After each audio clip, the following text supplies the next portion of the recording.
ආයුබෝවන්. අද අපි කතා කරන්න යන්නේ සාමාන්‍ය දර්පසූතියකදී සහ සිසේරියන් සැත්කමකින් පසු එන තුවාලයක් කොහොමද රැක බලා ගන්න කියලා.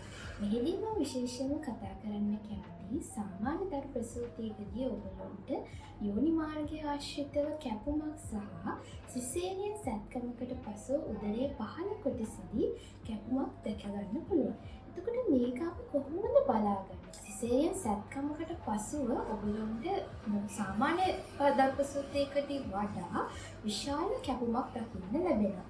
සිසේරියන් සැත්කමකින් පසු ඔයගොල්ලන්ට කරන්න පුළුවන් ප්ලාස්ටරයක් සාමාන්‍යයෙන් අපි යොදාගෙන තියෙනවා. මේ ප්ලාස්ටරය අපි මේ රෝහල් ක්‍රියාපටිපාටියට අනුව දෙවන දවසේදී අපි මේක ගලවනවා. ගලවා ඉවත් කර පසුව අපි අම්මවරුන්ට කියනවා ඔබ හොඳින් නා පිරිසිදුව පැමිණෙන්න කියලා. කොහොමද අපි නා පිරිසිදුව පැමිණෙන්නේ කියලා? මෙහිදී ඔයගොල්ලන්ට විශේෂයෙන් විස බීජ නාශක සබන් ආදී අවශ්‍ය වෙන්නේ නැහැ.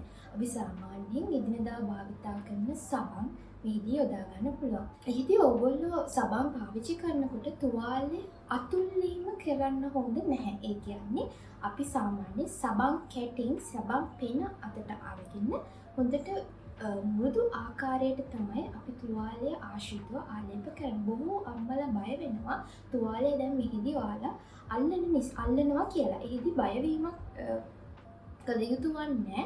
ඔයගොල්ලෝ සාමාන්‍යයෙන් සබන් පෙන අරගෙන තුවාලය ආශ්‍රිතව හිමි මෘදුව පිරිමැදීම තමයි මෙතෙන්දී කරන්න ඕනේ.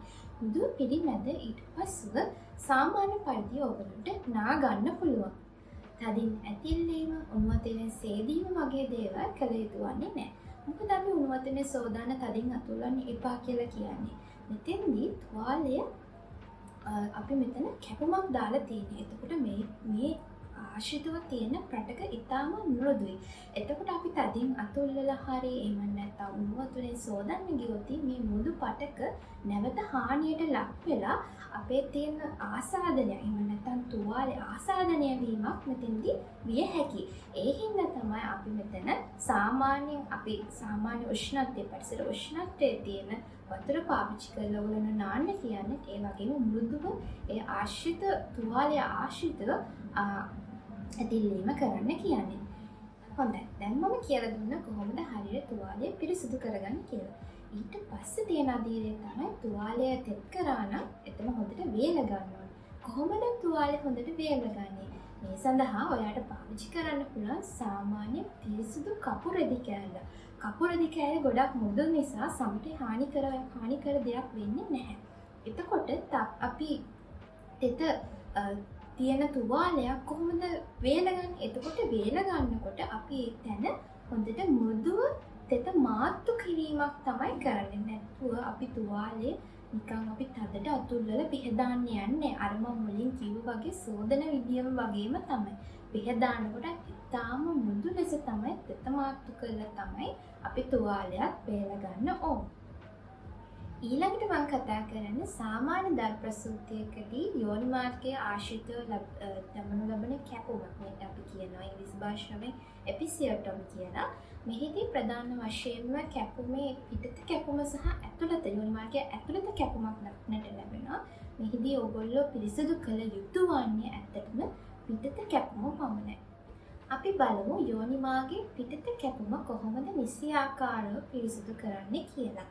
මෙහිදී ඔබට සාමාන්‍යයෙන් ඔබ එදිනදා භාවිතා කරන සබන් වර්ගයක් මෙහිදී යොදා ගන්න පුළුවන්. එදී සබන් කෑල්ල අරගෙන ඔබ අතට අරගෙන පෙන එන පරිදි සබන් පෙන අරගෙන හොඳට මෘදු ආකාරයෙන් මේ ප්‍රදේශ සබන් ගල්වා තමයි පිරිසිදු කළ යුතු වන්නේ. මෙහිදී තදින් ඇතිල්ලීමක් හෝ පිරිමැදීමක් කරන්නේ සාමාන්‍ය මෘදු ආකාරයට ඉතා සියුම්ව තමයි ඔබ මෙහිදී සබන් ආලේප කළ යුතු වන්නේ. ඒ වගේම තමයි ඔබ වතුරින් සෝදන විටත් මෙහිදී පරිසර උෂ්ණත්වයේ තියෙන වතුර තමයි පාවිච්චි කරන්න ඕනේ. උණු වතුර වගේ දේවල් පාවිච්චි කරන්න එපා. මොකද මම කිව්වා වගේ මෙතන තියෙන්නේ තුවාලයක්. එතකොට මේ ආශ්‍රිතව තියෙන පටක බොහොම මෘදුයි. එතකොට මේ පටක හානි වෙන්න පුළුවන් ඔබ උණු වතුර වගේ දේවල් පාවිච්චි කරන්න ගත්තොත්. ඒ වගේම තමයි අනිත් විශේෂ කාරණේ වෙනත් කිසිම ද්‍රව්‍ය බෙහෙත් කිසිම දෙයක් මේ ආශ්‍රිතව ගල්වන්න යන්න එපා.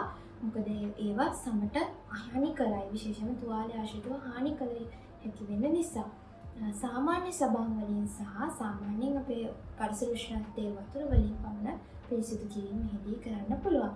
ඒ වගේම තමයි පිරිසිදු කිරීම ආදියක් කරනකොට පිටත කැපුමව පිරිසිදු කරනකොට හොඳින් පිරිසිදුව වේලාගත් වියලි කපුර ටික අල්ලකින් පුළුවන් මේ ප්‍රදේශය පිරිසිදු කරගන්න.